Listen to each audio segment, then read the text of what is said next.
Kagagaling lang ni Mang Emong mula sa pangingisda. 12:00 na ng hating gabi ng mga sandaling yon. Kaya naman tulog na ang 20 anyos nitong anak na si Anastasia.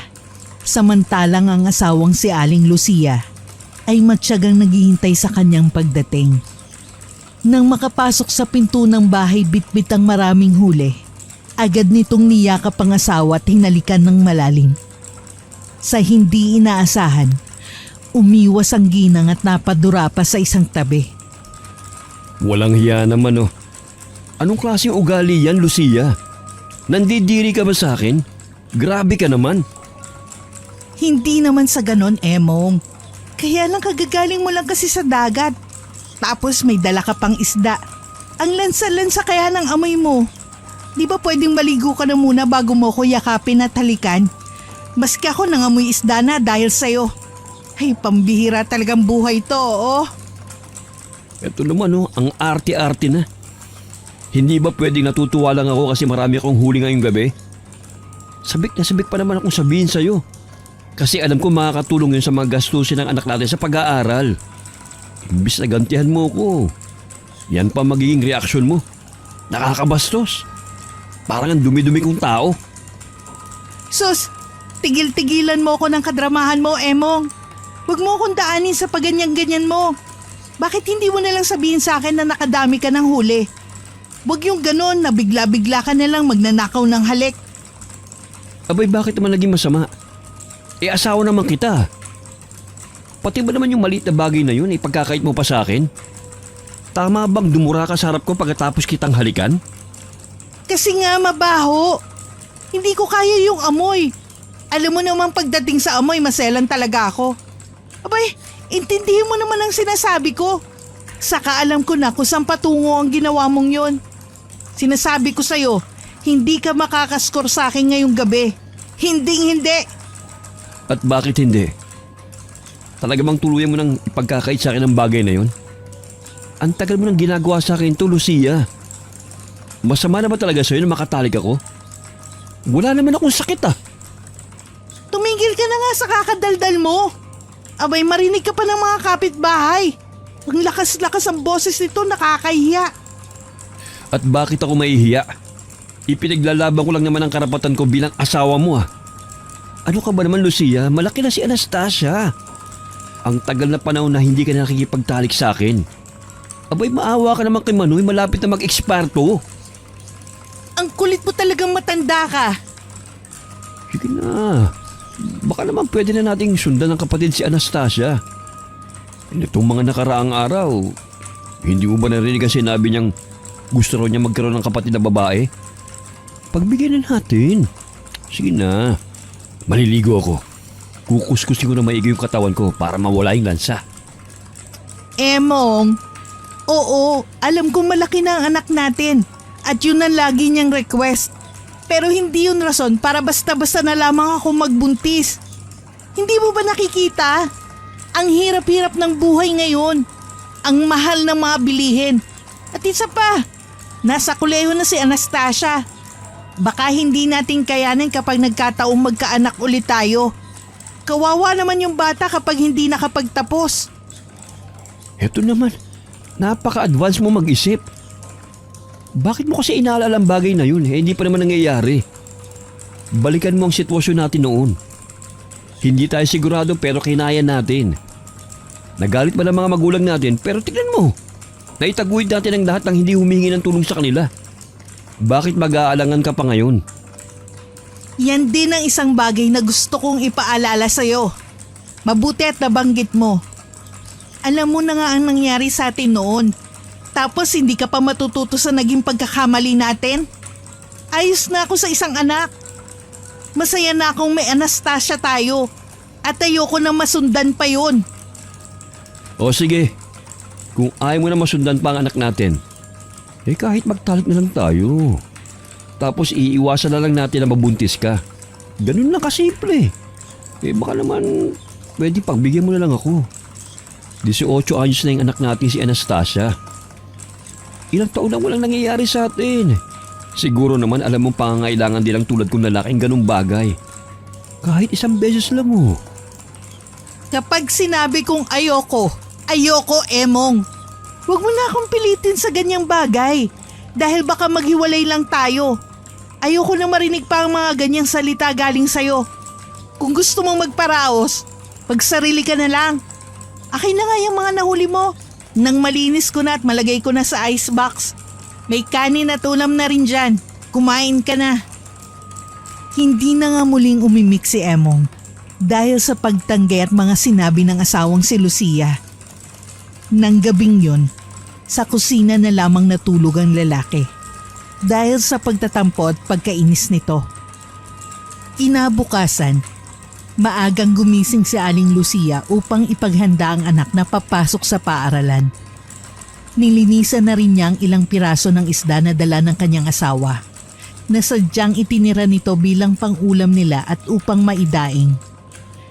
Nang makaligo na ang dalaga at makapagbihis, ay agad nitong napansin ng ama at pananahimik ng mag-asawa. Hindi sila nagpapansinan. Ba't po ang tahimik ng bahay? Anong meron? Wala naman anak.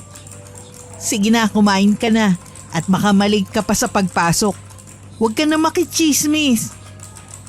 Nag-aaway na naman po ba kayo? Ba't kayo nag-aaway? Sa pera po ba na ginagamit ko sa school? Anak, walang problema sa pera. Basta mag-aral ka ng mabuti. Sinabi ko na huwag kang makichismis. Kain na. Tay, pwede bang malaman kung ba't na naman kayo nagtatalo? Nagiging madalas na yan ah. Tanungin mo yung nanay mong parang hindi asawang turing sa akin. Aba, at talaga namang ginatungan mo pa yung anak mo. Nang babaliktad ka na. Baliktad na yung utak mo. Nay naman, kay aga-aga kay init ng ulo mo. Paano naman kasi ang tatay mo eh? Akala yata niya binatat dalaga pa kami. Kung makaasta, akala mo eh. Ay, ewan. Bakit? Dalagat binata na bang gumagawa nun? Saka, hindi ako baliktad mag-isip kundi ikaw. Tumatanda kang paurong, Aling Lucia. Ikaw ang tumatandang paurong dahil padalos-dalos ka. At hindi mo pinag-iisipan ng mga bagay bago mo gawin. Oo, asawa kita. At may karapatan tayong gawin ng mga bagay na yun. Pero hindi sa lahat ng pagkakataon, Emong. Lahat ng pagkakataon? Mula nang isilang si Anastasia, kailanman hindi mo na ako pinagbigyan. Ikaw ang mag-isip ng maayos dahil… Tama na po. Hindi naman na dapat pag-awayan ng ganyang bagay. Nay, tay, kung tungkol to sa request ko magkaroon ng bunsong kapatid, wag na lang po. Lalo na kung ito lang ang magiging dahilan ng mga away ninyo. Ano ba ang pangako nyo sa isa't isa nung kinasal kayo? Di ba ang magsama sa hirap at ginhawa? Ang maging masaya? Sana pag-usapan nyo to dahil napakasakit na makitang nag-aaway kayo. Mauuna na po ako. Baka malit pa po ako sa school. Malayo-layo pa po ang ibabiyahe ko. Hatid na kita, anak. Paalis na rin ako. Sumabay ka sa bangka natin. Wag na po, tay. Kaya ko na po ang sarili ko.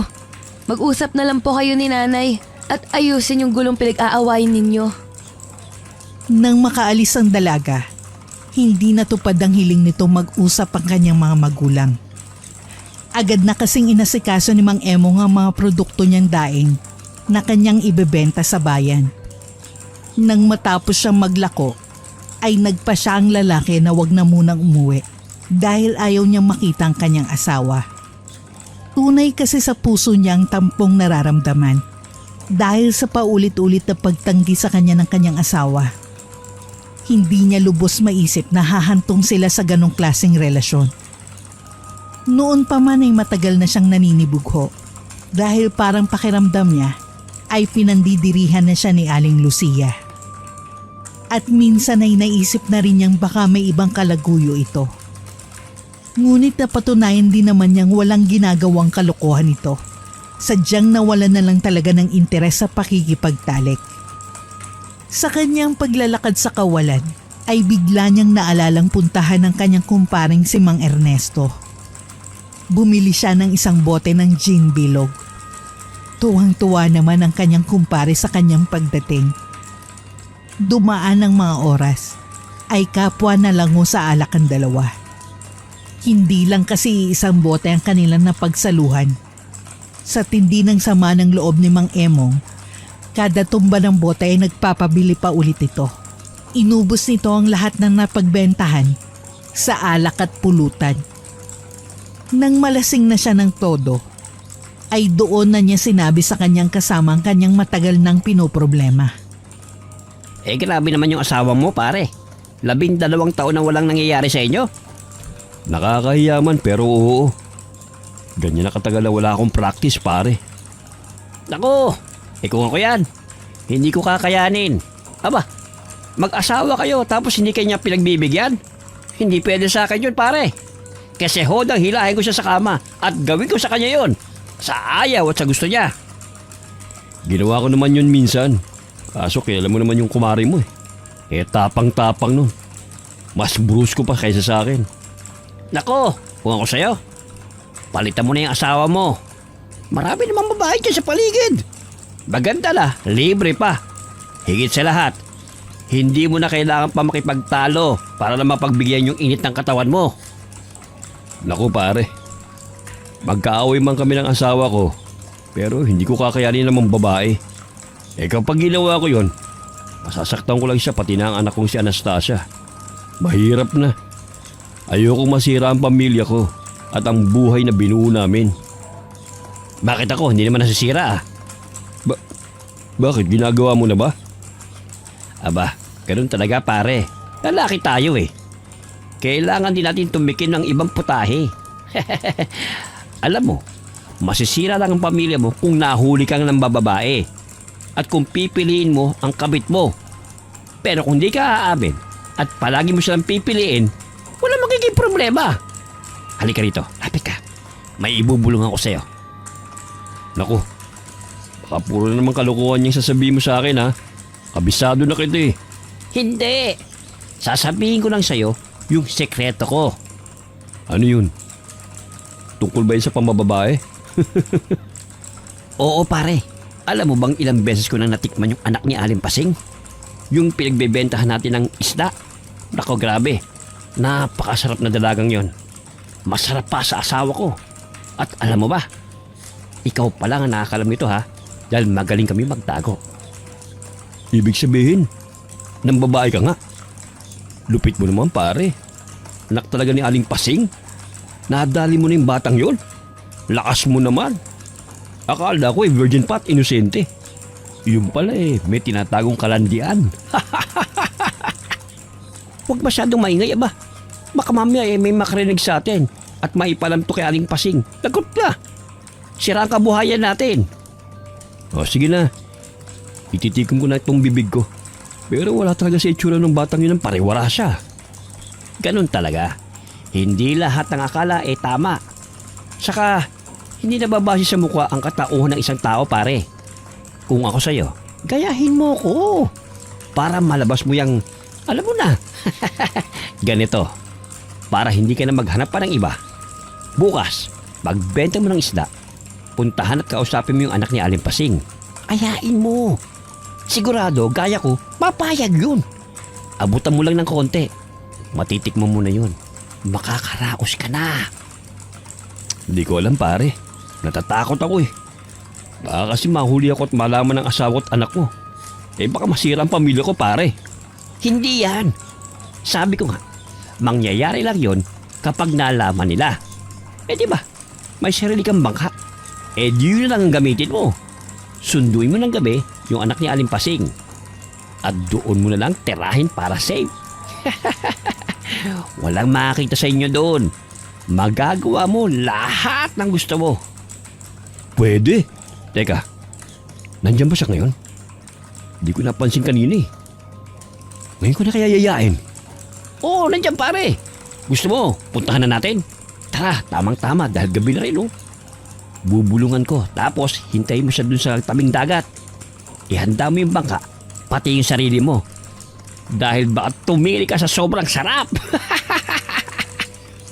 Sige pare, hindi na ako makapaghintay. Salamat ha. Nang gabi ngang yon ay nangyari ang plano ng dalawa. Ilang minutong paghihintay sa dalampasigan ay dumating na ang anak ni Aling Pasing. Nakasuot yon ng mahaba ngunit manipis na bestida, kung saan kita ang hulma ng maganda nitong pangangatawan. Nang magkaharap at magkausap ang dalawa, hindi yun nag-alinlangan na sumakay ng bangka.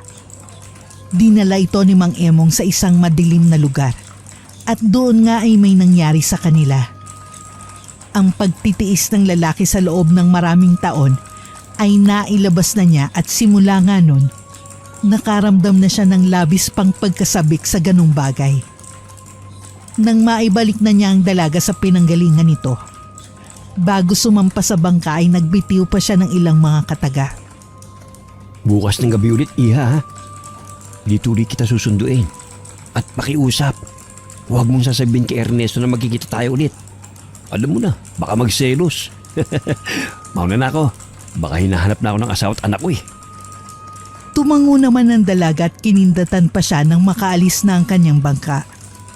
Pagkabalik sa bahay, sinalubong siya ng asawang labis ang pagtatalak at pagbubunganga dahil sa gabing-gabi na nga siya umuwi.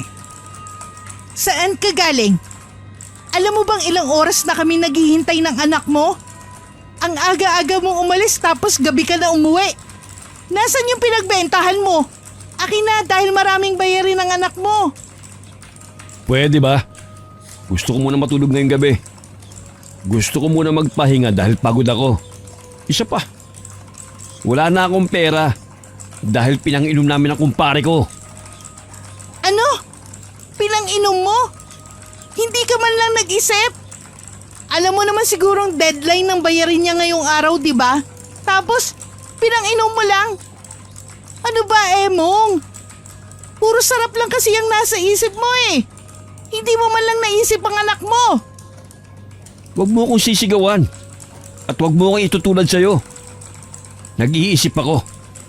Pero dahil masama ang loob ko, sinadya kong gastusin ang perang kinita ko para naman maisip mo na mahirap ang pangingistang ginagawa ko. Pero ikaw, hindi mo man lang mapagbigyan ng kagustuhan ko bilang asawa at lalaki. Ngayon sasabihin ko sa'yo, tinatamad na akong suportahan ka pa at ang anak natin. Maghanap buhay ka rin. Di ako lang inaasahan mo. Napakawalang yamo, Emong. Hindi lang kita napagbigyan, idadamay mo pati anak natin. Bakit? May pinagmamalaki ka na ba? May babae ka na ba, ha? Kaya basta-basta mo na lang kami pababayaan. Hindi lang dahil sa hindi mo ako napagbigyan na Aling Lucia, kundi pinagdadamutan mo ako na sarili mong asawa. Wala akong pinagmamalaki at mas lalong wala akong babae. Kung mambababae ako sa susunod, wala ka ng paki. Dahil kasalanan mo rin yun eh. Mula ngayon, huwag mo na akong kakausapin dahil hindi na kita mahal. Bakit? Bakit mo ko ginaganito, Emong? Pakiusap, huwag mo naman kaming ganituhin. Kahit para na lang sa anak mo. Kahit siya na lang ang suportahan mo. Nag-aaral pa siya at malapit nang makapagtapos. Kung gusto mo ang bagay na yun, tara, pagbibigyan na kita. Huwag mo lang itigil ang suporta sa anak mo. Halika na, kung ito talaga ang gusto mo. Lumayo ka sa akin, sawa na ako sa'yo. Parang kahapon lang diring-diri ka sa akin tapos ngayon magkukusa ka dahil galit na ako. Hindi mo na mababagong isip ko, Lucia. Uulitin ko, hindi na kita mahal. At lalong hindi ko na kailangan ng katawan mong ipinagdamot mo sa akin na sarili mong asawa. Matapos nga ang mainit na sagutan, malakas na isinara ni Mang Emong ang pinto ng kanilang kwarto.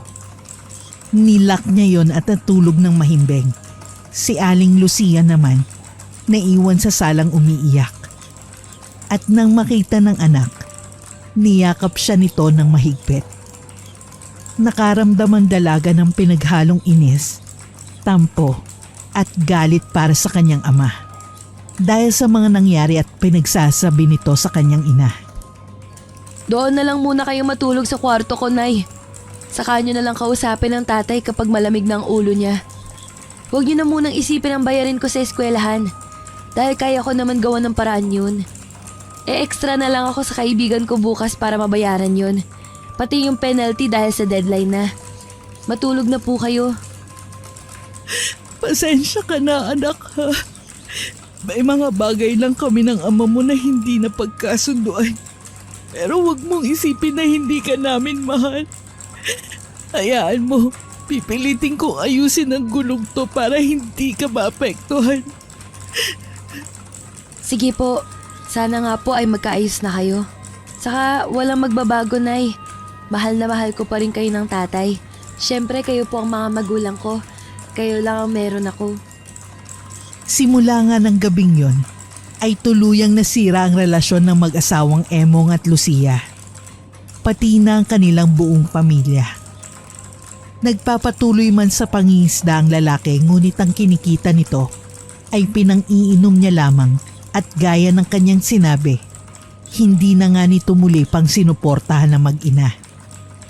At dahil doon, walang magawang asawang babae kundi ang maghanap buhay na rin sa pamamagitan ng paglalabandera at pagbebenta ng gulay sa mga kapitbahay. Ang anak naman nilang si Anastasia ay ume-extra sa kaibigan nito bilang tagalinis ng bahay. Ang perang kinikita ay ginagamit para sa kanyang pag-aaral. Oh, heto, Nay. Sobra po sa mga kinita ko. Ipambili niyo po ng bigas at ibang kailangan sa bahay. Kapag kulang po, sabihan niyo ako na magawan ko po ng paraan. Naku anak, sobra-sobra na ito. Gamitin mo na lang sa eskwelahan mo. Baka mas kailangan mo to. May tira pa naman ako rito eh. Okay na po yung school ko, Nay. Nakabayad na ako ng tuition. At sa susunod pa naman na buwan ng pangalawang bayaran. Nga pala, kamusta ang tatay? Umuuwi na ba ng maaga? O ganun pa rin po? Ganun pa rin anak. Sumasakit na talaga ang ulo ko sa tatay mo. Ewan ko kung bakit bigla na lang siyang naging ganun. Hayaan na lang muna natin siya. Matanda naman na si tatay. Alam naman na niya ang tama at mali. Palamigin na lang muna natin ang sitwasyon. Gusto ko mang umasa anak pero palagay ko hindi na magbabago ang tatay mo. Wala eh. Mas lalo siyang lumalala. Nakakairita na rin. Saka, mas ayos na rin na sa gabi na siya umuwi. Para hindi kami nagkakausap. Nagsasawa na ako makipag-away sa kanya. Konsumisyon ng tatay mo. Nalulungkot ako sa nangyayari, Nay. Ngayon, ang dalang ko na lang siya makita. Hindi ko na rin siya nakakausap pa. Tuwing uuwi kasi, tulog na ako. Kapag gising ko naman, nakaalis na siya. Grabe, ang bilis ng panahon, Nay. Parang noong mga nakarang araw lang ang saya-saya natin ni tatay. Pero ngayon, ang lungkot ng isipin na dahil lang sa hindi pagkakaunawaan, nasira ang lahat. May sariling desisyon ng tatay mo anak. Kinakausap ko naman siya pero para ako nagsasalita sa hangin dahil hindi niya ako iniimik. Sana hindi po to magtagal. Ang hirap po kasing pumasok sa eskwelahan habang iniisip ano na nga ba ang mangyayari sa pamilya natin. Minsan nga po, natutulala ako at bumabalik lang sa ulirat kapag tinapik ako ng mga kaklase ko. Tinatanong nila ako kung anong problema. Pero hindi ko po masabi eh. Ayokong malaman po ng maraming tao na hindi okay ang pamilya natin. Tama yun. Mabuti ng ganun anak. Hayaan mo may awa ang Diyos. Magiging maayos din ang lahat. Sisikapin ko rin magbago ang mga mali sa sarili ko. Sisikapin kong mabalik ang dati. Kung hindi man mangyari yun, ang mahalaga nandyan pa rin ang tatay mo. Maswerte pa rin tayo dahil hindi gaya ng ibang pamilya, buo tayo. Yun ang bagay na dapat pahalagahan natin. Opo, at masaya ako ipagmalaking may nanay at tatay pa rin ako. Taliwas sa pagkakasundo ng mag-ina, si Mang Emong naman ay nagpatuloy sa maling landas. Nagpatuloy ito sa pagtikim ng iba't ibang babaeng bayaran. Sa tuwing makakabenta ito ng malaki mula sa pangingisda, mabilis itong nagpapatulong sa kumparing si Ernesto upang maghanap ng babaeng makakatalik niya. Tila naging adik na siya sa ganong bagay. At hindi na niya naisip na meron siyang sariling asawa at anak na naghihintay sa kanyang pag-uwi. Sigurado ka ba, pare? Para kasing gabi-gabi ka nang tumitikim ng babae. Noong una, anak lang ni Aling Pasing ang trip mo pero kayon, iba-iba na. Ano to? Parang juice lang? Ulam? Dapat iba-ibang lasa o putahe? Huwag ka nang kumontra pare. Ito na nga lang ang kasiyahan ko eh. Hayaan mo, sa tuwing mahahanapan mo ko ng babae, bibigyan kita ng pera. Kapag nilihim mo ang lahat, dadagdagan ko pa. Ako ang bahala sa'yo basta makatingin lang ako gabi-gabi. Huwag ka mag-alala. Walang makakalam kahit pa ang asawa at anak mo. Kung malalaman man nila, hindi ko na alam yun at labas na ako ron. Pero may ipapayo lang ako sa'yo pare. Masama ang sobra, kaya minsan magpigil ka. Anong masama ang sobra? Baliktad yata. Dapat masarap ang sobra. Dahil kapag nakailang rounds ka, nako, abot na abot mo na ang lahat pati ang sinasabi ng langit. Saka, hindi ako masisisi ng asawa ko kung ginagawa ko man to. Ang tagal nung huli ako makatikim ng ganito eh. Kaya nang malaman kung may paraan, ginagawa ko lang ang mga bagay na hindi ko naaasam noon. Eh may punto ka naman. At kung ako mo tatanungin, walang problema doon. Pero may iba lang ako pare ha. Hindi ba napupunta sa babae yung mga kinikita mo? Eh paano naman yung pag-aaral ng anak mo, si Anastasia? Parang naikwento mo sa akin noon na pangarap mo makapagtapos siya. Natanong ko lang kung naiisip mo bang kalagayan niya ngayon. Hindi kita kinukonsensya ha, nagtatanong lang. Malakit dalaga ng anak ko pare. Alam niya na kung paano kumita ng pera para sa sarili niya. Balita ko may pinag-e-extrahan siyang trabaho. Kaya kampante na ako makakapagtapos siya. Isa pa, maganda nang itinigil kong suporta sa kanila. Maganda? Paano naging maganda ang hindi pagsuporta sa sarili mong pamilya pare? Kung hindi ako tumigil sa pagsuporta, hindi rin nila maiisip na maghanap buhay o maghanap ng ibang pagkakakitaan. Masyado silang umaasa sa akin. Kaya magmula nung mawalan ako ng gana, natuto silang tumayo sa sarili ng paa. Di ba pare, may tama ako? Sa bagay. Pero kung ako ang nasa sitwasyon mo pare, hindi ko basta-basta tatalikuran ng pamilya ko. Oo, may babae ako. At tumitikim sa iba. Pero hindi ko naisip na pabayaan ang sarili kong asawa at anak ko. Tarantado man ako at may pagkakamali, pero mahal ko sila. Ibig sabihin mali ako? Na dahil ginawa ko yun, hindi ko mahal ang pamilya ko? Akala mo naiintindihan mo ko pare. Ikaw nga ito naghatid sa akin sa kaligayahan tapos ngayon, parang kumukontra ka? Ang gulo mo rin no? Hindi ako kumukontra. At hindi ko rin sinasabi na mali ka. Akakin lang. Gumawa ka man ng pagkakamali pero sana wag mong tatalikuran ng responsibilidad mo sa pamilya mo pare. Oo, kailangan mong mapunan yung pagkalalaki mo. Pero hindi ibig sabihin doon na wala ka lang dapat na maging pake sa asawa at anak mo. Ang gulo mo talaga pare. Sabi mo, palitan ko ang asawa ko. Tapos ngayon parang ako nang nagkamali. Sinunod lang kita at nagpapasalamat ako ron. Pero magulo kang kausap eh. Wag mo akong hamunin pare. Baka gusto mong sabihin ko sa asawa mo yung kalokohang ginagawa mo. Kapag ginawa mo yan, makakalimutan kong kilala kita. Gaya mo, sasabihin ko rin sa asawa mong totoo. Kaya't huwag mo rin akong hahamunin pare. Oo, nasabi ko mga bagay na yun sa'yo dati dahil naawa ako. Pero nung makita ko na aadik ka na sa sex at babae, naisip kong nagkamali ako. Ito na ang huli nating pag-uusap. At uulitin ko lang, masama ang sobra. Bago pa magkainitan, ay pinili na lamang ng kumpare nitong si Ernestong umiwas at lumayo. Samantala, hindi natinag si Mang Emong at nagpatuloy pa rin sa pangbababae. Gaya ng nakagawian, gabi-gabi niyang sinasakay ang iba't ibang babae sa bangka at dinadala sa madilim na lugar o dalampasigan. Doon, hindi niya pinapalampas ang araw na hindi niya ito nakakatalik. Naging ganun ang ikot ng kanyang buhay at mas naging malala nang gabi-gabi na itong umuuwi ng lasing. At sa pagkakataong yon, bit-bit nito ang isang babae galing sa bayan. Nang makita ito ni Aling Lucia, labis ang naging galit nito sa asawa. Walang iya ka, Emong! Hindi ka na nga nagbibigay ng panggastos dito sa bahay at Palagi kang lasing! Tapos ngayon magdadala ka pa ng babae! Huwag mo ipapasok yan dito, mapapatay ko yan! Subukan mo lang galawin tong babae ko. Ikaw ang mapapatay ko. Ba't tinamaan ka talaga ng lintik? Ito naman ang gusto mo, hindi ba? Ayaw mo ba nun? Ibibigay nito yung matagal mo nang hindi kayang ibigay sa akin. Eh wag mo akong pigilan sa gusto ko. Dahil isa kang inutil. Wala kang kwentang asawa. Ang kapal ng mukha mong sabihin sa akin yan! Hayop ka, Emong! Tumamig ka nga dyan. Padaanin mo kami ng babae ko. Sige, subukan mo! Hayop ka!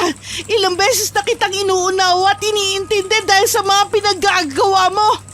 Tapos ganito ang igaganti mo? Hindi ka na naawa sa akin at mas lalong hindi mo iniisip ang mararamdaman ng anak mo! Huwag mong papapasukin niya sa bahay natin! Hindi mo alam ang kaya kong gawin! Binabalaan din kita. Hindi mo rin alam ang kaya kong gawin. Kaya kung ako sa'yo, huwag kang mangingialam. Katawan ko to. Babae ko to. Kaya't malaya akong gawin ang mga gusto ko. Kung gusto mo rin man lalaki, eh gawin mo. Dahil hindi kita pipigilan. Magluto ko na lang. Pagkatapos namin, gusto ko may nakahain na pagkain. Kapag wala, bubugbugin kita. Hayop ka! Papatayin ko kayo! Agad na kumuha ang ginang ng isang patalim at nagbabadyang sasaksakin ng babaeng kasakasama ng kanyang asawa. Bago magawa yun, nasipa na siya kaagad ng lalaki. Dahilan upang tumilapon nito sa hindi kalayuan. Bago makatayo, mabilis na inagaw ni Mang Emong ang patalim at sinakalang sariling asawa. Maya-maya, itinutok nito ang patalim sa leeg ng ginang. Kaya naman nanginig yun sa takot. Dahil sa labis na kaba, nagtatakbo agad ang dalagang dinala ni Mang Emong papalayo sa tahanang yun. Ano ba? Bitiwan mo ako, Emong! At bakit ko naman gagawin yun? Ngayon pa! Umalis na yung babae magpapaligaya sana sa akin ngayon. Pinalis mo. Ayun, tumakbo na! Eh ano ngayon ang gagawin natin yan? Nababaliw ka na! Bitiwan mo ko, sabi! Ano ba? May bala kang patayin ako, di ba? Wes, uunahan na kita. Wag! Bago ito masaksak ni Mang Emong, dumating ang anak nilang si Anastasia. Mabilis na lumapit ang dalaga sa ina at tinulak ng malakas ang kanyang ama. Anong ginagawa mo, Tay? Papatayin mo ang sarili mong asawa? Nababaliw ka na ba? Huwag kang makisali rito kung ayaw mong madamay. Sige, idamay niyo na lang po ako. Total, hindi na rin naman pamilya ang turing mo sa amin. Hindi mo na kami nire-respeto. Una, tinigil mo ang pagsuporta sa amin. Kahit ganun, hindi ako nagalit sa'yo at pinilit kang intindihin. Pangalawa, lagi ka pong lasing at kahit ganun, iniintindi ka pa rin namin. Tapos, nalaman ko sa mga kapitbahay natin nang bababae ka. Pagkatapos, sasaktan mo pa si nanay. Grabe naman kayo, Tay. Hindi na kayo naawa. Kung hindi mo na kami mahal, ayos lang po. Pero wag niyo naman kami bigyan ng rason para tuluyan kami magalit at magtampo sa'yo. Wala akong pake kung magalit o magtampo ka, Anastasia. Anak lang kita. At kung hindi dahil sa akin, wala ka sa mundong ito. Kaya't wala kang karapatang sagot-sagutin ako. Kung gusto mo, magsama na lang kayo ng nanay mong bungangera. Sige, saktan niyo po kami, Tay. Ipakita mong hindi na nga ikaw yung tatay na nagpalaki sa akin at nakilala ng nanay ko noon. Dumampi lang ulit niyang kamay niyo sa amin. Isusumpa kong hindi na ikaw ang tatay ko. Nakasusuklaman kita. Naituturing kitang iba. Saktan mo lang kami at iisipin kung kailanman hindi kita naging ama. Sa mga binitiwang salita ni Anastasia, ay tila natauhan ng kanyang ama. Kaya naman huminto ito at umalis na lamang.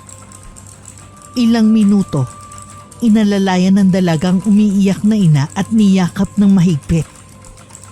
Kumuha rin siya ng isang basong tubig at binigay rito. Nang makainom, kumalma na sa paghikbi ang ginang. Napakawalang hiya talaga ng tatay mo. Malabo na magbago pa yon. Hindi ko akalain na kaya niya akong saktan. At ang masaklap doon, kaya niya pa akong patayin. Kung hindi ka dumating, marahil naliligo na ako sa sarili kong dugo, anak. Huwag na po kayo magsalita ng ganyan. Ang mahalaga, walang nangyaring masama. At kung babalik man siya dito, kailangan nating maging handa. Nakita ko ang galit sa mukha ni tatay. Ibang-iba na siya sa ama na kinalakihan ko, Nay. Ang masakit nun, naghanap pa siya ng iba para lang mapunan yung bagay na hindi niya nabibigay sa kanya. Kailangan bang humantong sa ganun? Ang sakit-sakit lang, Nay. Hindi ko lubos maisip na magagawa niya ang mga bagay na yun. Nang dahil sa simpleng pagtatalo ninyo. Yun nga ang hindi ko maintindihan, anak.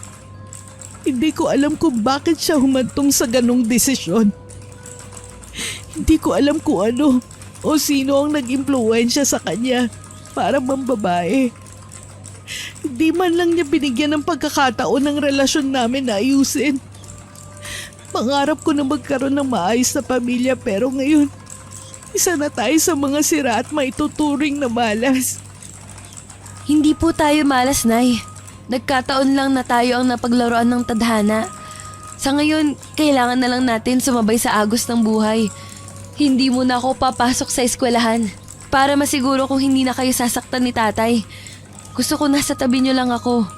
Ano man ang mangyari. Hindi mo na kailangan pang gawin yun, anak. Siguro naman sa mga pangyayari. At sinabi ng tatay mo, malabo nang babalik pa yun. Ang kapal naman ng mukha niyang magpakita pa matapos niyang gawin ang mga bagay na yun. Kahit na po, mas mabuti nang makasiguro ako. Kayo na lang po ang meron ako. At ayaw kong mangyari na mawala pa kayo. Dahil lang sa sarili kong ama. Magpahinga na muna kayo, Nay. Bukas, wag na muna kayong magtrabaho at ako na lang muna mag-asikaso sa lahat. Kapag nakita niyo si tatay, sumigaw po kayo o tawagin niyo kaagad ako. Salamat, anak. Sige na, malalim na ang gabi. Matulog at magpahinga ka na rin. At humihingi ulit ako ng pasensya sa mga nangyayari sa buhay natin, anak. Ayos na po yun, Nay. Ang mahalaga, okay po tayong dalawa. Sige po, mauna na ako sa kwarto. Good night po. Sa paglalim nga ng gabi, ay mas lumalim din ang tulog ng mag-ina. Makalipas ang ilang oras, biglang bumukas ang pinto. At mula ron, pumasok ang mga yapak patungo sa silid ng dalaga. Maya-maya, namatay ang lahat ng ilaw ng buong bahay. Kabilang ng mga nasa kwarto ng mag-ina. Sa hindi inaasahan, may mga kamay ang bahagyang humaplo sa katawan ng dalagang si Anastasia. Dahil sa mga kaganapang yun, nagising nang wala sa oras ang dalaga. At nang sisigaw na sana siya, isang kamay ang biglang tumakip sa kanyang bibig. Huwag kang sisigaw. Huwag kang kikilos ng hindi maganda. Kundi gagawin kong gripo yung leg mo. Bago yun magawa ni Mang Emong, malakas na kinagat ni Anastasia ang kamay ng kanyang ama. Kaya naman napasigaw yun dahil sa sakit. Ang dalaga naman, hindi na nagdalawang isip pa na sumigaw rin at humingi ng tulong. Nay, tulong! Pinagsasamantalaan ako ni tatay! Nay! Tumigil ka.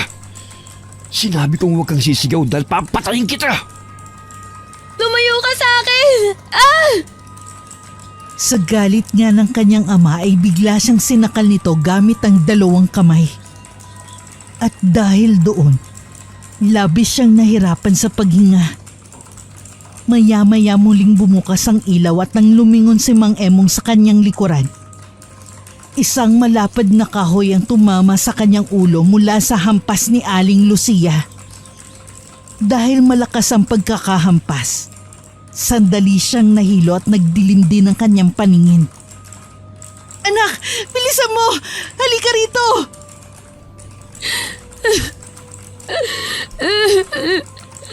Nay! Napakahayop ni tatay. Tana, tara, tumakas na tayo tumingi ng tulong sa mga kapitbahay natin. Bilis, baka maubutan tayo ng tatay mong baliw. Sa paglabas ng pinto ng mag-ina, ay siya ring paghinto nila nang may mga kamay ang biglang sumabunot sa kanilang mga buhok. Sa lakas ay napasigaw sila sa sakit. At dahang-dahang napaluhod nang hindi ito bitiwan ni Mang Emong. Tay! Para awa mo na! Huwag mong gawin to sa sarili mong asawa, Tana! Tay! Nagmamakaawa ko! Paano ako maaawa sa'yo? Para kang nanay mong sobrang damot sa akin! Emong, nababaliw ka na! Manahimik ka dyan, ha? Hindi ikaw ang kausap ko! Kilabutan ka sa mga sinasabi mo at ginagawa mo sa amin, Emong!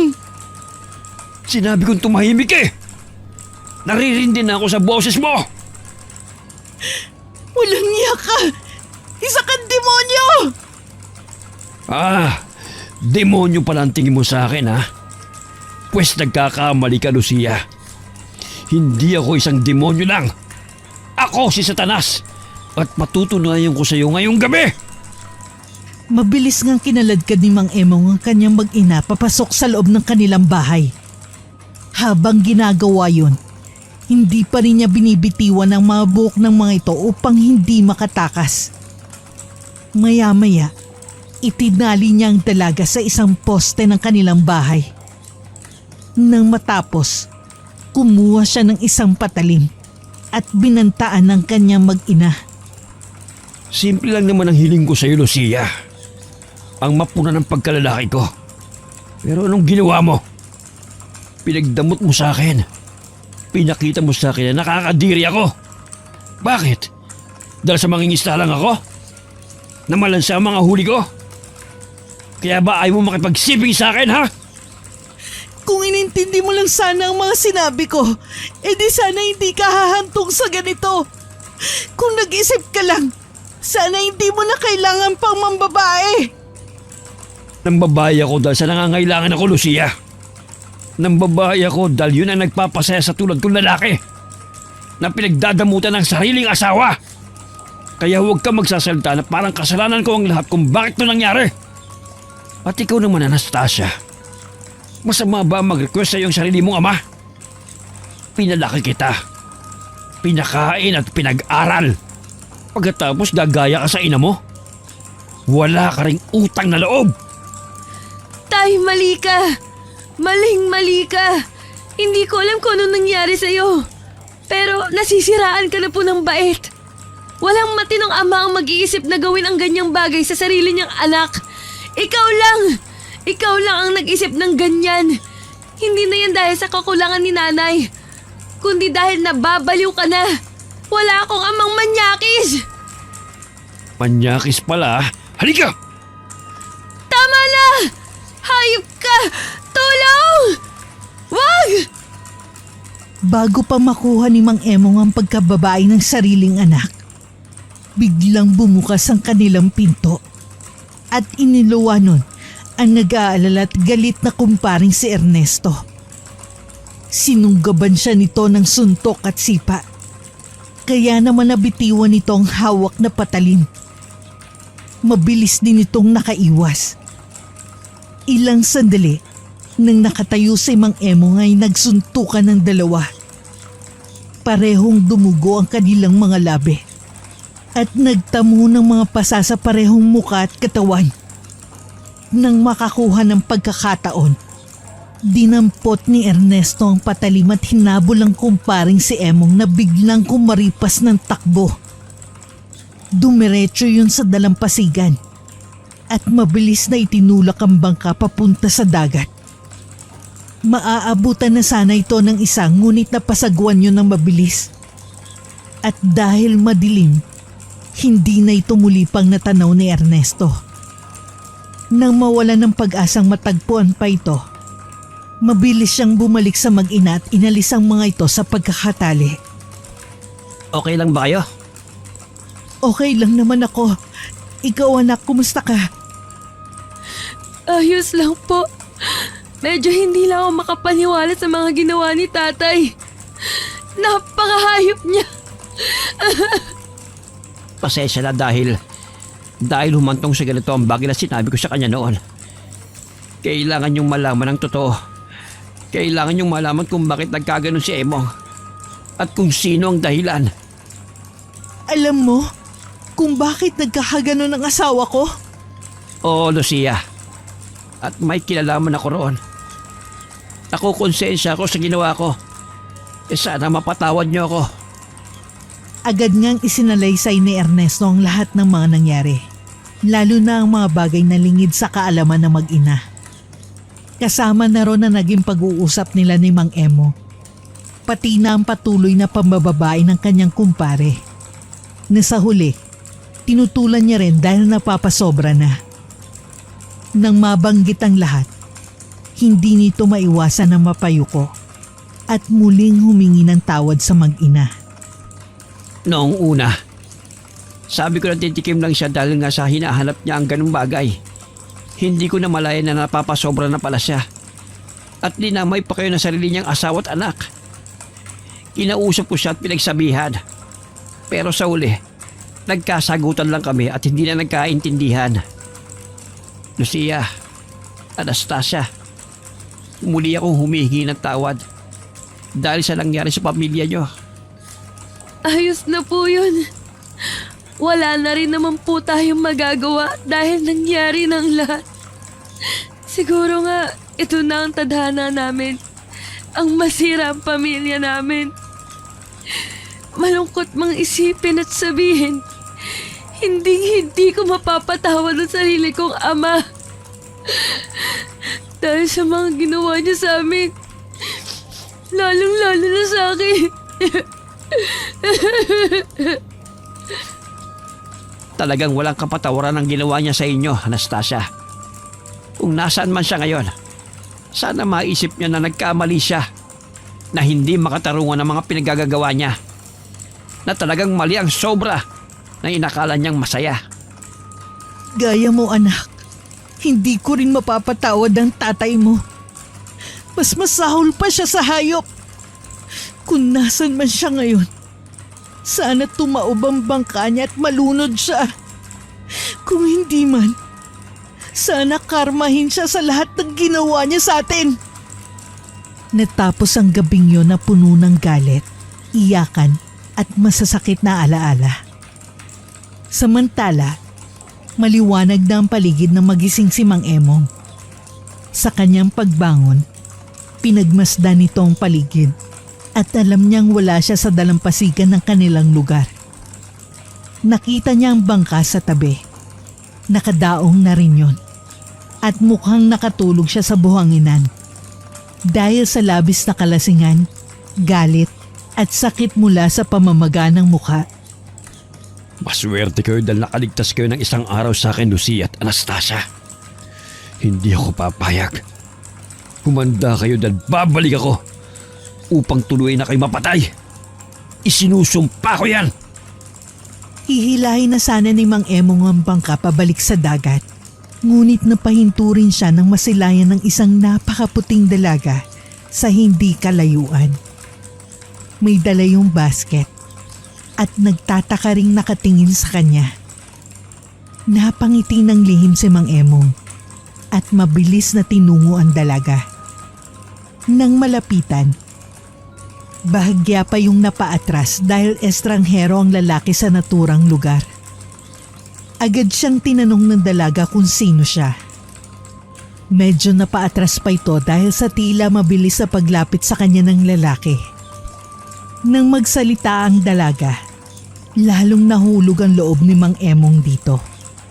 Dahil bukod sa malambing ang boses, napakaamo pa ng mukha nito. Naaakalain mong anghel na nahulog mula sa langit. Napakaputi rin ng balat at maganda ang hulma ng pangangatawan. Para magtagal sa naturang lugar at para na rin makuhang dalaga, nagsinungaling si Mang Emong. Nagkunwari siyang maayos at mabuting tao. Hindi nga ako taga rito. Parang nanggaling pa ako sa malayong isla, Iha. May nakaaway kasi ako eh. Pinagtangkaan niya akong patayin. Mabuti na lang at nakakita ko ng bangka at nakatakas sa pamamagitan ng dagat. Nawalan ako ng malay at hindi ko na alam kung saan ako napadpad. Pagkagising ko, nandito na ako. Takot na takot ako sa naging kaaway ko. Hindi niya ako titigilan hanggat hindi niya ako napapatay. Iha, tulungan mo ko. Agad na nakaramdam ng awa ang dalaga sa lalaking yon. Lumapit siya sa lalaki at tinignan ng mga sugat at pasa nito sa mukha. Naniwala siya sa kwento ng lalaki na ito ay nakakaawa. Kaya naman inalok niya ito na kung walang matutuluyan ay sa bahay na lamang nila tumira. Sabi pa'y malayo ang kanilang bahay at nasa tagong lugar. Sinong kasama mo sa bahay niyo? Baka naman kasama mo doon ang asawa mo. Maging sanhi pa ako ng di niyo pagkakaunawaan. Bigla namang natawa ang dalaga at sinabing wala pa siyang asawa. Salamat naman, Iha. Tignan mo nga itong mukha ko. Bugbog sarado pa dahil sa taong gustong pumatay sa akin. Mabuti na lang at dito ako napadpad. Nakatagpo pa ako ng may mabuting puso. Salamat talaga. Oo nga pala, anong pangalan mo, Iha? Ligaya ang pangalan ng babaeng nakilala ni Mang Emong sa isla. Ligaya? Napakagandang pangalan. Bagay na bagay rin sa'yo. Lalo na kapag pinaligay, bagay ang pangalan mo dahil gaya mo. Maligaya kung makilala ka. Ako naman si Emong. Pwede mo kong tawagin Kuya Emong. Sige po, Kuya Emong. Tara po, isasama ko na kayo sa pag-uwi. Tamang-tama dahil kakakuha ko lang ng mga gulay at prutas para sa umagahan. Naku, nakakahiya naman. Hayaan mo, kapag naging maayos na ang sitwasyon ko, babawi ako sa mga itutulong mo. Wag na po. Masaya po ako makatulong sa kapwa. Yan po kasi ang laging bilin ng lola. Ang tumulong sa nangangailangan. Mukhang mabait din ang lola mo, gaya mo. Hindi rin ako makapaghintay na makilala siya. Opo, mabait po talaga yun. Simula nung mamatay ang mga magulang ko dahil sa isang aksidente, siya na po ang umako sa akin at nagpalaki. Ang lolo ko rin kasi noon, maagang nawala. Tumayo po siya bilang ina at ama ko. Pinatunayan niya sa akin na walang kulang dahil lahat pinunan niya. Minsan nga lang, naaawa na rin ako dahil sa may edad na siya. Ang ginagawa ko na lang po, tinutulungan siya sa gawaing bahay at paghahanap buhay. Hanap buhay? Ano bang pinagkakakitaan nyo? Mga gulay at prutas po. Sa loob ng isang linggo, nangongolekta kami ng mga maaaring ibenta.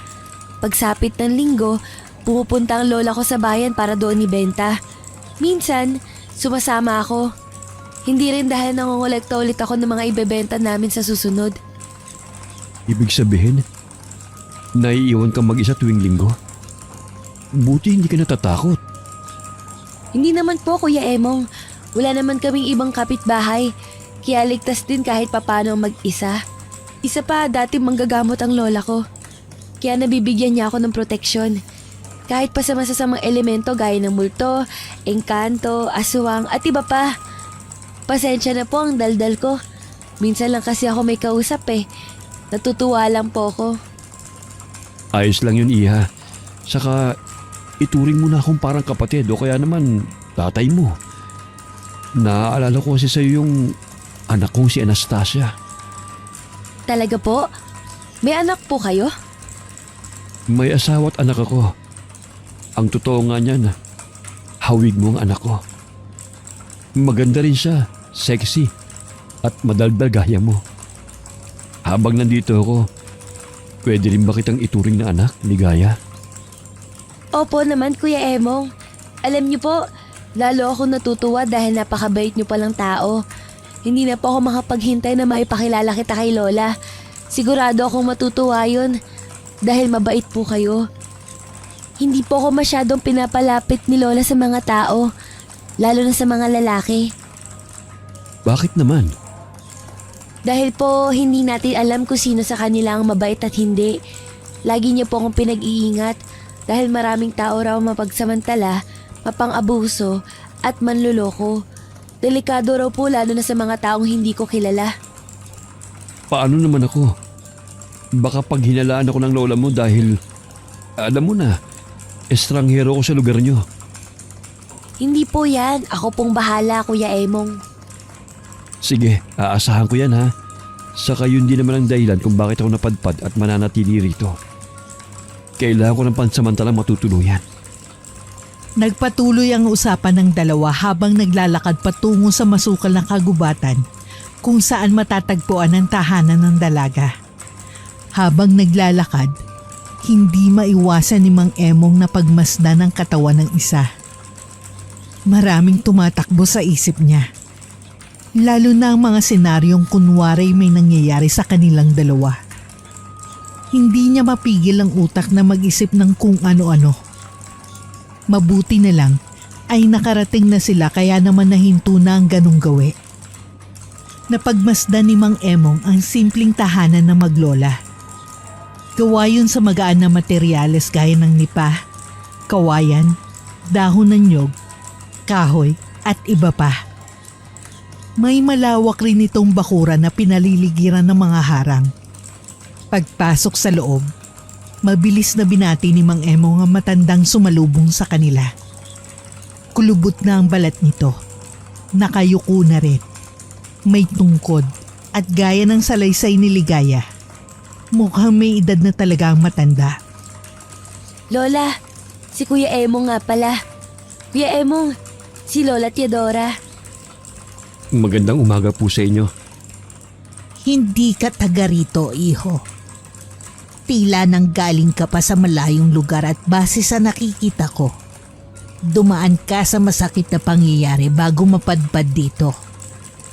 Hulaan ko, may kinalaman ito sa asawa at anak mo, hindi ba? Po? Teka, paano niyo nalaman na? Nakalimutan ko palang sabihin, Kuya Emong. May kakayahan ng lola ko na manghula o malaman ang nakaraan ng isang tao. Pero minsan, nagkakamali rin siya dahil na rin sa katandaan. Lola, ano nga po ulit yung sinasabi niyo? Hayaan natin ang estrangherong ito ang magkwento. Sa tingin ko po, mali ang una niyong mga sinabi. Dahil ang tunay na dahilan ng pagkakapadpad ko rito ay tungkol sa isang kaaway. Gaya kanina, isinalaysay nga ni Mang Emong ang gawa-gawang kwento na sinabi niya rin kay Ligaya. Habang nagkukwento, hindi maiwasan na matanda ang mapakunot ng noo. Sa isip niya, may kakaiba sa lalaki kaya naman hinayaan niya na lamang to. Yun nga po. Sa ngayon, gusto ko muna magtago at magpalipas ng ilang araw bago ako bumalik sa amin at asikasuhin ang gulong pinasok ko. Kung yan ang katotohanan ang sinasabi mo, wala akong magagawa. Kwento mo yan, kaya't ikaw ang mas nakakaalam, iho. Nga pala, nakapagluto na ako. Tamang-tama. Sumabay ka na sa amin dahil mukhang matagal ka nang hindi kumakain. Sige po, salamat po. Halos magtaktakan ng namuong pawis sa ulot noon ni Mang Emong dahil sa matanda. Akala niya kasi, sasabihin nito ang sinasabing hula sa kanya mula sa nakaraan. Kung nagkataon man, kakaripas sana siya ng takbo. O kaya naman gaya ng ginawa niya sa mag-ina niya, ganun din ang gagawin niya sa maglola. Sa isip niya, kapag nagdaldal ang matanda ay mapipilitan siyang saktan nito. Magagawa niya yun. Makuha lang ang pagkababae ng apo nitong si Ligaya. Mamayang hapon, pwede nang kunin yung mga lambat na inilagay ko sa dagat kahapon, Ligaya. Siguradong marami na yung huling isda, kaya naman may pang-ulam na rin tayo mamaya at bukas. Kung hindi niyo po na itatanong, yan din po ang hanap buhay ko sa aming lugar. Manang pwede ko pong matulungan si Ligaya sa pagkuha ng mga lambat. Talaga, Kuya Emong? Mangingisda po kayo? Oo, Ligaya. Ilang taon na rin ako sa ganyang gawain. At halos kabisado ko na nga ang dagat eh. O sige, tulungan mo na rin ang apo ko, Emong. Bukod doon, may isa pa sana akong ipapakiusap sa'yo habang nananatili ka rito. Ano po yun? Wala pong problema. Gagawin ko po. Gusto kong mangolekta ka ng maraming mga kahoy, sanga, o kahit anong mga bagay na maaaring maging panggatong. Wala pong problema. Kayang-kaya ko pong gawin yan. Pero matanong ko na rin po. Saan niyo po ba gagamitin ang maraming panggatong? Sa pagluluto po ba? Oo, para sa pagluluto, iho. Bukod doon, para sa darating na piyesta ng aming baryo. Lola, matutuloy na po ang piyesta? Ibig sabihin pwede na ako makipag-usap ulit sa ibang tao? Oo, apo. Pagkatapos ng piyesta, ay maaari ka na makipag-usap kahit kanino. Basta ang bilin ko lang, piliin mo kung sinong tunay na tao. Alam mo na ang ibig kong sabihin. Opo, Lola. Maraming salamat po. Wala mang kaide-ideya si Mang Emong sa pinag-uusapan ng dalawa, ay nakisabay na lamang siya. Gaya ng pakiusap ng matanda, sinimulan na niya ang pangungulekta ng maraming panggatong. Matapos nun, sinamahan niya na si Ligaya sa dalampasigan upang kunin ang mga lambat. Habang ginagawa yon, hindi maiwasang mapalunok ng laway ni Mang Emong nang mapagmasdan ang pagkahulma ng katawan ni Ligaya. Lalo na nang mabasa ang suot-suot nitong damit. Nang tumalikod nga ang dalaga, ay hindi niya maiwasang manggigil. Gustong-gusto niya na itong matikman. Pero dahil may kasama itong matanda, hindi niya magawa. Iniisip niya kasing baka maulit ang gulong nangyari sa kanila ng mag-ina niya. Sa pagkakataong ito, gusto niya maging planado ang lahat. Oh, Kuya Emong, ba't natutulala po kayo? May iniisip po ba kayo? Ah, wala. Naalala ko lang yung mag-ina ko. Oo. Matanong ko lang, Ligaya, kung hindi mo mamasamain. Nagkanobyo ka na ba? Nobyo? Nako, hindi pa po, Kuya Emong. Gaya po ng sinabi ko, mahigpit ang lola sa akin. Kaya minsan lang din ako may nakakausap na lalaki. Kung meron man, saglit lang at hindi ko na rin nakilala ng lubos. Sa totoo nga niyan, kayo lang po ang nakausap ko ng malapitan at ng matagal. Talaga? Halimbawa, binata pa ako. Walang asawa at anak. Sa tingin mo, magugustuhan mo kaya ako? Po? Ibig kong sabihin, halimbawa lang naman. Hindi ko kasi natanong yan sa asawa ko nung una namin pagkikita eh. Kung ano ba ang nagustuhan niya sa akin noon. Halimbawa lang na binata ako at unang kita mo pa lang sa akin. Magugustuhan mo kaya ako? Opo, syempre naman, Kuya Emong. Ang gaan po kasi ng personalidad nyo. At isa pa, mukhang mabait po talaga kayo. Talaga? Salamat, Ligaya. Hindi mo lang alam pero natutulungan mo talaga ako at napapasaya. May tanong pa pala ako. Linggo na kasi sa susunod na araw eh. Di ba nabanggit mo na lumuluwas ng bayan ng lola mo?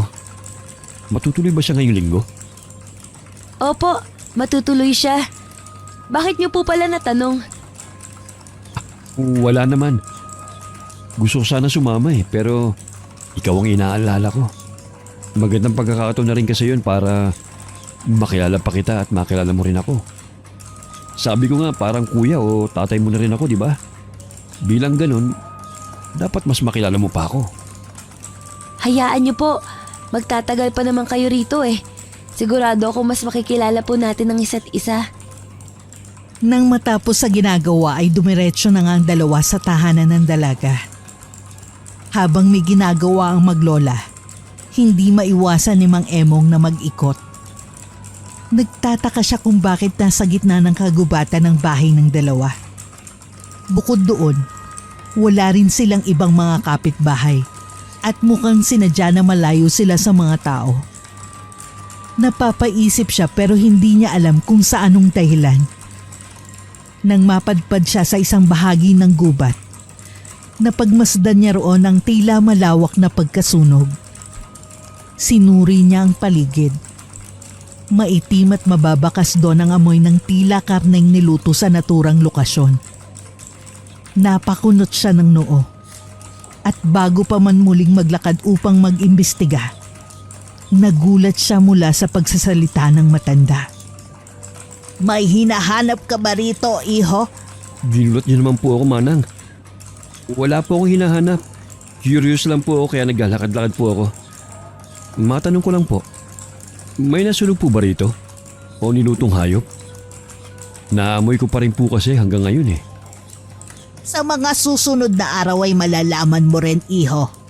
Sa ngayon, sundin mo muna ang mga sinasabi kong pag-iipon mo ng mga panggatong. Dito natin yun gagamitin para sa darating na piyesta. Yun po pala ang gusto kong itanong. Di ba po, dalawa lang kayo niligaya rito? Ibig sabihin tuwing piyesta ay dumarami ang mga tao rito?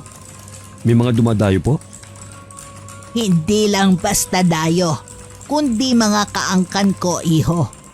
Sabi ko nga, malalaman mo rin ang lahat sa mga susunod na araw. Kung wala ka rin palang gagawin, tara at maghahapunan na tayo. Magpapatulong din kasi ako sa mga ihahandang lutuan. Tayo na. Napatango na lamang si Mang Emong at napasunod sa paglalakad ng matanda. Marami pa mang tanong sa isip ngunit isinawalang bahala niya na lamang yon. Lalo na nang muling mapagmasdan si Ligaya. Hindi na siya makapaghintay na sumapit ang linggo. Dahil dun niya balak gawin ang plano. Kung papayag ang dalaga sa gusto niya, ililihim niya yon at araw-araw niya itong tatabihan. Kapag hindi naman pumayag, wala siyang magagawa kundi pilitin ito. At kapag nakuha ang gusto, ay saka siya tatakas gamit ang sariling bangka. Sa mga sumunod na araw ay nagpatuloy nga sa pangongolekta ng panggatong si Mang Emong. Kasabay nun ay tinulungan din nito ang maglola sa paghahanda ng mga lutoang gagamitin para daw sa piyesta. Pagsapit ng linggo, maagang nagising si Mang Emong at agad sinuri kung naroon pa ang matanda. Nang makumpirmang wala, agad niyang nilapitan si Ligaya.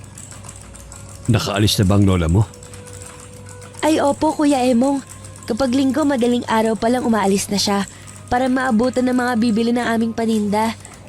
Gusto niya nga akong isama pero sabi ko, nakakahiya namang iwan ka na bisita namin. Salamat naman sa pagsama. May tanong ako. Ano po yun? Matagal ko na kasi hindi nakikita ang asawa ko eh. Matagal ko siyang hindi nakapiling at nakakasama sa kama. Hindi ba sabi mo, kuya o tatay ang pwede mong maging turing sa akin?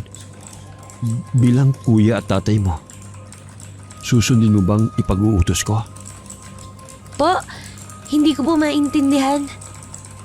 Uulitin ko. Bilang kuya at tatay mo, may isang request sana ako sa iyo eh. Pwede bang magtalik tayo? Pwede bang matikman kita, Ligaya? Po, hindi po pwede, Kuya Emong. Bakit naman po? Hindi ko naman kayo kaano-ano. Ni hindi ko nga po kayo nobyo. Bakit niyo po natatanong ang bagay na yan? Sige na, Ligaya. Mabilis lang naman eh. Pangako, hindi mo pagsisisihan ito. Tara na habang wala pa ang lola mo. Hindi, ayoko po. Tumayo kayo sa akin. Manyak! Mabilis na iniwan ni Ligaya ang ginagawa at nagtatakbo palabas ng kanilang bakuran. Samantala, mabilis na kumuha ng patalim si Mang Emong at hinabol ang dalagang nagsisigaw at humihingi ng tulong. Huwag ka nang tumakas pa o humingi ng tulong, Ligaya. Walang makakarinig sa iyo dahil dalawa lang tayo rito sa gubat. Lumayo ka sa akin! Pinagkatiwalaan ka namin ni Lola pagkatapos gusto mo lang pala akong pagsamantalahan? Isusumbong kita kay Lola. Sige, isumbong mo. Yun ay kung magagawa mo pa. Akin ka lang, Ligaya. Dahil babae at mabagal tumakbo, wala pang 3 minuto ay naabutan na ni Mang Emong ang dalaga. Mabilis niya itong hinawakan sa buhok at kinaladkad patungo sa isang malaking puno. Matapos nun, gamit ang kaliwang kamay ay sinakal niya ito upang hindi na makasigaw pa. At sa kanang kamay, naroon ang patalim na dahan-dahan niyang itinutok sa mukha ng dalaga. Sabi ko sa iyo hindi ka na makakapagsumbong pa sa lola mo. Kung gusto mo pang mabuhay, gawin mo ang gusto ko. Pagkatapos nun, hindi mo na ulit ako makikita. Parang awa niyo na po, Kuya Emong. Huwag niyo pong gawin sa akin to. Bata pa po ako at maraming pangarap sa buhay. Pakiusap. Hindi mo ba ako narinig?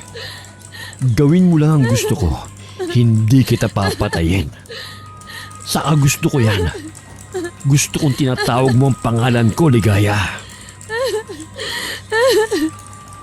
Huwag po, Kuya. Huwag po. Ayoko po, Kuya Emong. Susundin mo ako o papatayin kita. Gusto mo idamay ko pa yung lola mo? Ano? Sundin mo na mga pinag-uutos ko. Maghubad ka na. Bilis! Wala nang nagawa ang dalaga kundi sundin ang mga sinabi ni Mang Emong.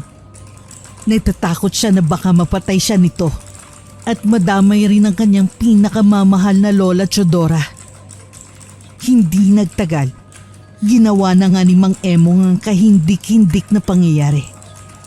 Pinagsamantalahan nito ang dalaga. Habang nasa ganong sitwasyon, iyak at pagmamakaawa na lang ang nasambit ni Ligaya. At gaya ng sabi ng isa, walang makakarinig sa kanila. Makalipas lamang ang ilang minuto, natapos na si Mang Emong sa ginagawa. Kaya naman tumayo ito at nagsuot muli ng damit. Ang dalaga namang si Ligaya ay naroon lang sa lupa habang nakabaluktot at pinipilit na takpan ng pagkababae. Grabe. Solve na solve ako sa iyo, Iha. Ikaw ang pinakamagandang naging babae ko. Gusto ko mang maging aking ka, hindi pwede. Kailangan ko nang umalis bago pa bumalik ang lola mo. Hayop ka! Pagbabayaran mo lahat ng pagkakasalang ginawa mo. Hindi na sa akin kundi sa lahat ng mga babae na katalik mo. Humanda ka, Emong. Isinusumpa ko. Matitikman mo ang init na palagi mong hinahanap sa isang babae. Init na mararamdaman mo hanggang sa kamatayan mo. Isang klase ng init na parang nasa lugar ka ng mga katulad mong demonyo. Di ko alam at maintindihan ang pinagsasabi mo. Para kang lola mo. May saltik at sira sa ulo. Huwag ka mag-alala. Hindi na mangyayari ang mga sinabi mo. Dahil ngayon din, aalis na ako. Bahala na kung saan ako dadalhin ang bangka ko. Hindi kita makakalimutan, Ligaya. Mabilis pa nga sa 4:00 ang pagtakbong ginawa ni Mang Emong patungo sa dalampasigan kung nasa ng kanyang sasakyang bangka.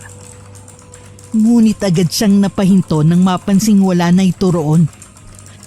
Wala nang bangka sa lokasyon kung saan niya ito idinaong. Sa labis na kaba, agad niya yung hinanap dahil baka inanod lang ito kung saan dahil sa high tide. Makalipas ang ilang minuto, napagod lang ito ngunit wala siyang natagpo ang bangka. Kung mapapatagal pa ako sa lugar na ito hindi pwede. Kailangan ko na makalayo bago pa dumating ang lola ng babaeng pinagsamantalahan ko. Asan na ba kasi yung bangka kong yun? Bakit ngayon pa nawala? Nang banggitin yon, ay mabilis na naghubad ng damit pang itaas si Mang Emong at nilangoy ang malamig at nag-aasul na karagatan. Hinihingal man ay nilakasan niya ang loob. Makalayo lang sa lugar na yon. Makalipas ang ilang oras, nang magdidilim na, ay gumuhit sa kanyang labi ang matamis ng ngiti nang makakita ng isla. Gamit ang natitirang lakas, lumangoy siya patungo roon at nang makatungtong, ang ngiti ay napalitan ng pagtataka at pagkagulat. Sa tagal ng kanyang nilangoy upang makalayo, ay babalik lang din pala siya sa pinanggalingan. Ang dalampasigang kinatatayuan niya ngayon ay ang lugar pa rin kung saan nakatira si Ligaya. Hindi pwede. Paano nangyari yon? Sigurado kung nakalayo na ako eh. Bakit bumalik pa rin ako rito? Hindi! Lalangoy na sanang muli si Mang Emong, ngunit napahinto siya nang makarinig ng mga yapak, kaluskos, at pag-uusap na nanggagaling sa magubad na parte na naturang lugar. Ilang sandali, nanlaki ang kanyang mga mata nang iluwa ng gubat na yun ng maglola kasama ang napakaraming tao. Lahat ng mga yun ay masama ang tingin sa kanya, na tila gusto siyang patayin. Akala mo siguro matatakasan mo yung ginawa mo sa apo ko. Nung una pa lang, alam ko nang nagsisinungaling ka. Dahil iba ang nakita ko sa nakaraan mo kung ikukumpara sa mga naging kwento mo. Nakiusap itong si Ligaya sa akin na bigyan ka ng pagkakataon, pero ano nangyari? Imbis na ituring mo siyang nakababatang kapatid o kaya naman anak-anakan, nagawa mo pa siyang pagsamantalahan. Alam ko rin, sadyang babaero ka, Emong, na maski ang sarili mong anak ay binalak mong pagsamantalahan. Paano mo nalaman ang tungkol sa pamilya ko? Hindi ka tao! Hindi ka tao! Gaya ng sabi ng aking apo sa'yo, isa akong manghuhula. Bukod doon, isa rin akong manggagamot, albularyo, mambabarang, mangkukulam, at aswang. Nang marinig ni Mang Emong ang mga katagang binitiwan ng matandang si Teodora, sa takot ay tinangka niya muling lumangoy sa karagatan. Dahil madilim na ng mga sandaling yon, hindi niya alam kung saan siya patutungo. Sa loob ng halos 10 minutong paglangoy, gaya ng nangyari kanina, ay patuloy lang siyang bumabalik sa naturang dalampasigan. Wala siyang magawa kundi ang magsisigaw at magmakaawa sa mga taong nasa harap niya, na unti-unti ring lumalapit sa kinalalagyan niya. Parang awa nyo na. Hayaan nyo na ako makabalik sa amin. Hayaan nyo na ako makauwi at makapagbagong buhay. Hayaan nyo na ako makasama ang pamilya ko. Ligaya! Patawarin mo ako sa mga nagawa ko. Nangyari lang naman ang mga bagay na yun dahil sabi ako sa pagkipagtalik na hindi nabibigay ng asawa ko noon. Sa tingin mo patatawarin kita? Naalala mo pa ba ang mga iyak na ginawa ko kanina? Ang pagmamakaawang ginawa ko? Gaya mo lumuhod ako at nakiusap na wag mong pagsamantalahan. Pero anong ginawa mo? Pinagpatuloy mo yung kamanyakan mo. Isa pa, hindi ka lang sabik sa ganung bagay, Kuya Emong. Kundi babaero ka na talaga. Hindi ko na rin hahayaan pang makabalik ka sa inyo. Dahil para ano pa? Para gawin mo ulit ang ginawa mo nun sa pamilya mo? Hindi na! Hindi na mangyayari yon.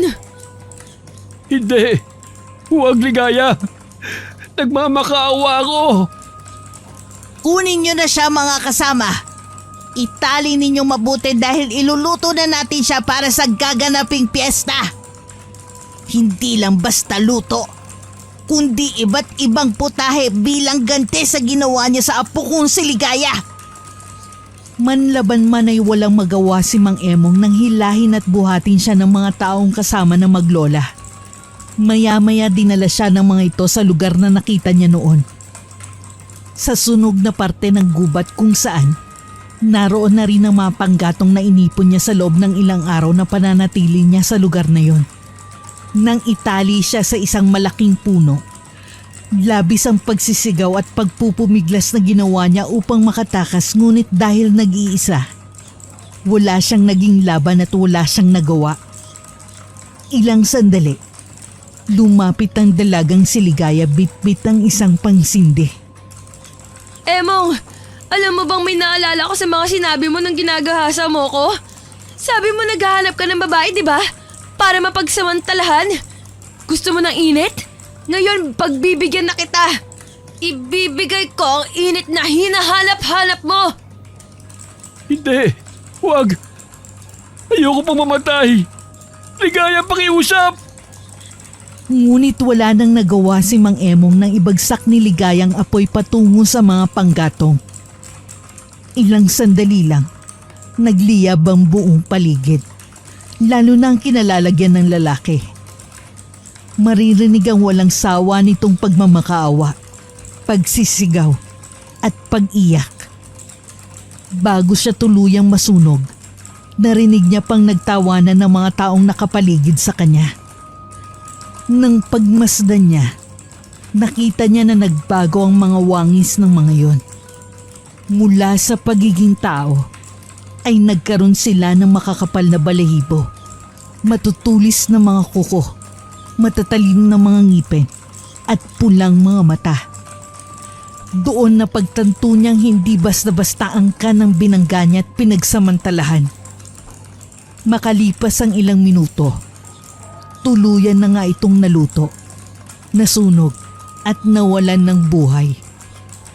Nang mapalamig ang bangkay, isa-isa na nga nila itong nilantakan. Pagkatapos nun, pinaghihiwa ang ibang mga laman at niluto sa iba't ibang putahe. Natapos ang gabing yon na masakit man para sa dalagang si Ligaya, kaligayahan naman para sa kanyang lola Chudora at buong angkan. Samantala, kinabukasan ay napatakbo ang mag-inang Lucia at Anastasia sa dalampasigan nang mapagmasdan nilang isang bangkang palutang-lutang. Nang makuha nila ang bangka, nagulantang sila sa nakita. Dahil naroon ang ulo ni Mang Emong na halos hindi na makilala dahil sa labis na pagkasunog. Katabi noon na isang liham mula sa taong hindi nila kilala. Doon nabasa nila ang lahat ng mga nangyari, pati na ang pananamantala ni Mang Emong sa isang dalaga.